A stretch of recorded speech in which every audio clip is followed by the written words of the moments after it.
Hey guys, welcome back to Little House and Homestead. Today we are going to be in my medicine garden harvesting raspberry leaves. Last year I planted a wild plant into my medicine garden specifically so I can use the leaves for tea. There's not enough sun there to grow raspberries. I do have that on another side of my property, but this is going to be my first time harvesting and making a raspberry leaf. I'm sure some of you are familiar with the health benefits of raspberry leaf tea. Some of the more popular ones are used in pregnancy, to assist during childbirth, to help with morning sickness, and support late stages of pregnancy. But there are also some other great benefits for drinking raspberry leaf tea, such as a source of antioxidants, digestive support. It can help with any mouth ulcers, as well as helps with menstrual cramping and water retention. Another popular use for them is they help really well with headaches.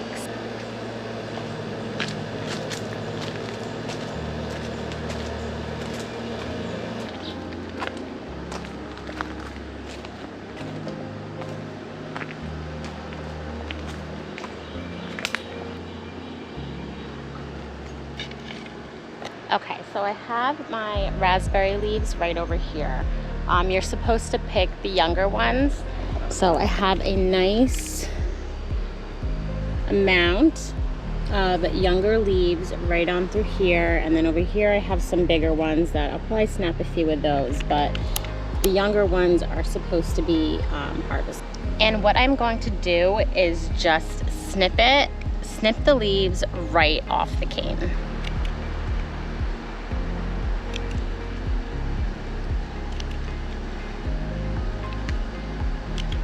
I'm going to cut a lot off of this because I'm not looking to grow any raspberries.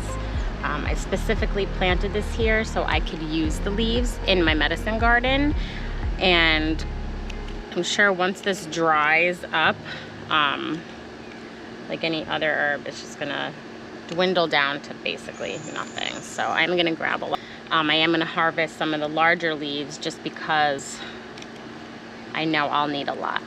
And I want to make sure I make enough that I have for a couple mornings at least. Now, I've been working on my gut health as well, and what I would like to start doing is stop drinking as much coffee and start to switch over to tea a little bit. So I thought a good way to kind of get myself to do that would be to make my own tea.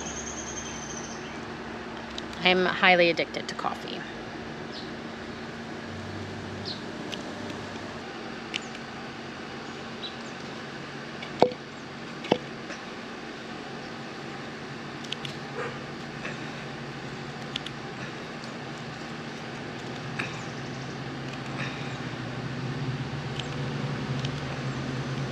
Raspberries do have thorns on them, so definitely want to be careful. Gardening gloves would help. So now that I'm finished picking all my raspberry leaves, I want to show you guys what I have growing in my medicine garden. So right over here I am growing valerian. It just finished flowering. It's a pretty tall plant. Valerian has some great health benefits, such as help treating insomnia, anxiety, depression, premenstrual syndrome, menopause, and headaches. The roots and the rhinestones are what is used when you're making medicinal medicine with valerian. Right behind it, I have stinging nettle. If I touch it, it will sting me. It really doesn't hurt that bad. I guess some people feel differently about it than others, but and stinging nettle is a very popular medicinal plant to have. There are a lot of great benefits for it. It helps treat arthritis, any painful muscles and joints that you're having, eczema, gout, anemia. It also helps with a lot of urinary problems, such as like enlarged prostate. So that's another good one. Right down here, this is a big, beautiful plant. This is L-campaign. I'm really excited to use this one. It has a lot of great benefits also. It's great for lung disease, it's great for asthma, bronchitis, and whooping cough. It's used to prevent coughing. It's great for tuberculosis, and it really helps loosen up phlegm. So going over here, we have red columbine. The red columbine is good for headaches, heart trouble, sore throat. We have some different kind of mint growing in here. And then I also have rue. So I have rue, it's starting to flower.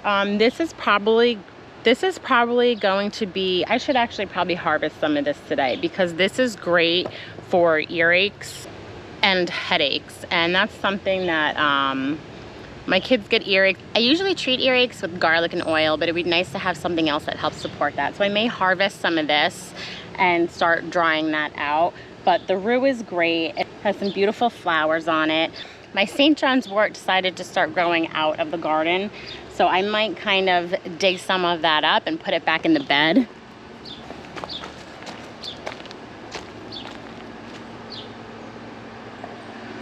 Some of the benefits of St. John's wort is a muscle relaxant, like a mild tranquilizer, a nerve tonic, an anti-inflammatory, astringent, antiviral. St. John's wort is a really good one to have in your garden. That was one of the first ones that I thought was important to get in here because it helps with many different types of things. This guy down here is anise hyssop. It's great for age-related conditions like cataracts, heart disease, and strokes. It's rich in flavonoids, which can act as an antioxidant. So this one is my favorite just visually. I love the color, I love the leaves. This is wormwood. This is another one that is great to have in your garden.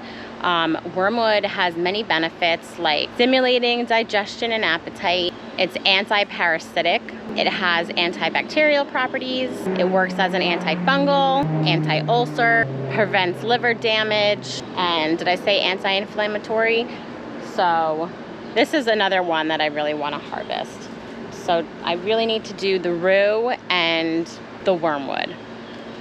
I think I am going to do that today so I can start drying that out. I just want to make sure that there's certain times where it's best to harvest. Sometimes when they flower, those are the best time to harvest.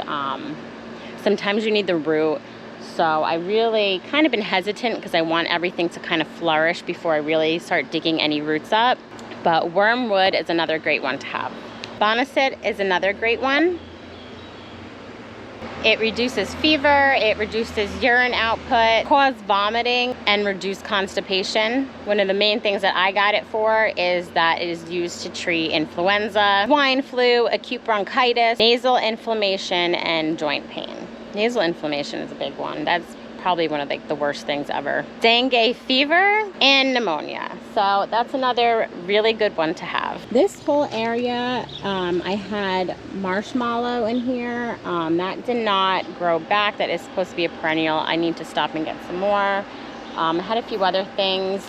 I have bloody dock. I had a couple plants and it seems like only one survived. So there's bloody dock. Bloody dock is another good one that is high in vitamins A and C, iron, and potassium. It has antiseptic and astringent properties, and a decoction of the leaves can be used externally to treat wounds, healing cuts, burns, rashes, hemorrhoids, insect bites, boils. That root, the taproot, is usually dug up in the spring and left to dry. So that's definitely something I need to grow more of if I plan on harvesting that, which I do. So I will be making another run to the place that I purchased a lot of this stuff from. I've had a few other random things in here. Like I have my sage, I have rosemary, mint, different types of mint. I did have motherwort. There are a few other ones that I just don't think I planted in the right spot because it seems like there are some other plants that are kind of taking over. Yeah, so I just found another one. I may replant this to a sunnier spot but we have buggleweed in here. Buggleweed is great for thyroid, for lowering thyroid. Also great for treating premenstrual syndrome, breast pain, nervousness, trouble sleeping like insomnia. And it's great to help with bleeding, whether it be like nose bleeding or menstrual bleeding. So that's about it from my medicine garden. Oh no, I have one more. So over here, I also have Echinacea. I feel like I'm always pronouncing that wrong. This is another plant that has some great benefits to it. It can boost immune function, relieve pain, reduce inflammation, and have hormonal, antiviral, and antioxidant effects. So these are starting to grow in really nice this year. They're so pretty too. The flowers are so beautiful on them. But I think as far as my medicine garden, that is about it. You really don't have to know everything about medicinal plants to start a medicinal garden. I surely don't. I've had interest in it for a while, and I buy medicinal medicine from the store, but I am still learning how to use it from my own garden, when to harvest it, what parts need to be used. For me, it was really important, even though I may not know how to use everything, to have it, to get it in my ground and have it. I do have some books, but this is the year I'm gonna kind of start small and learn how to start using everything. Let's see, we got a little friend here. So it's just good to have in the ground. It's something that you can just buy a book for if you really wanted to learn about it. Start small, start with something easy.